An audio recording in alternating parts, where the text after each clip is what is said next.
नमस्ते YouTube family. Ganesh चतुर्थीच्या सर्वांनाच खूप खूप मंगलमय शुभेच्छा.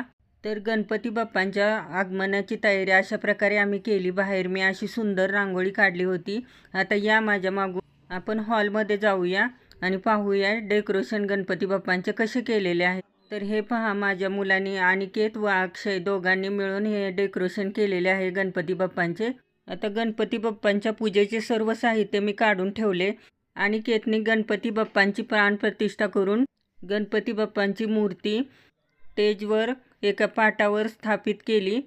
पाहू शकता आपले गणपती बाप्पा किती निरागस आणि सुंदर आहेत. यावेळेस आम्ही बालगणेश घेतलेला आहे मूर्ती.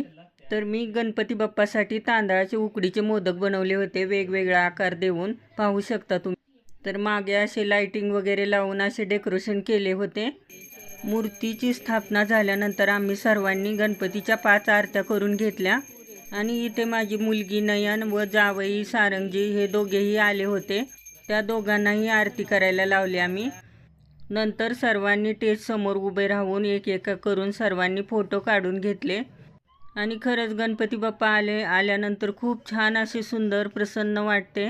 रोज वेगवेगळे पदार्थ प्रसादासाठी, नवनवीन ड्रेस, साड्या, पाहुणे रावळे सर्व अगदी घर गजबजून जाते. इतके प्रसन्न आणि छान वाटते ना, खूप मनाला आनंद होतो. आणि आज गौराई आल्या होत्या, त्यामुळे मी ही गणपतीसमोर रांगोळी काढली होती. पाहू शकता रांगोळी किती सुंदर काढली आहे.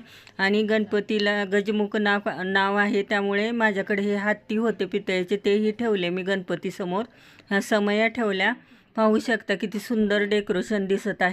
आणि आज माझ्या घरी पाहुणे आले होते, म्हणजे श्रुतीचे मम्मी पप्पा दोघेही आले होते. त्यांनाही आरती करायला लावली आम्ही. रोजच्या संध्याकाळच्या आम्ही 5 आरत्या करतो. गणेशाच्या आरतीने घर कसं अगदी. हे श्रुतीचे मम्मी पप्पा, ही माझी सून श्रुती. खूप छान अशी आमची फॅमिली आहे. 2 मुलं, मुलगी, सून, जावई, खूप सगळेजण छान आहेत. आणि आज गौराईंना जेवू घालतात, त्यामुळे मी अशी साडी नेसून तयार झाले होते. तर मंडळी, आवडली का तुम्हाला आमच्या गणपती बाप्पाच्या आगमनाची तयारी, डेकोरेशन व बाहेर काढलेली आत काढलेली रांगोळी? आवडली असेल तर नक्कीच एक लाईक करा.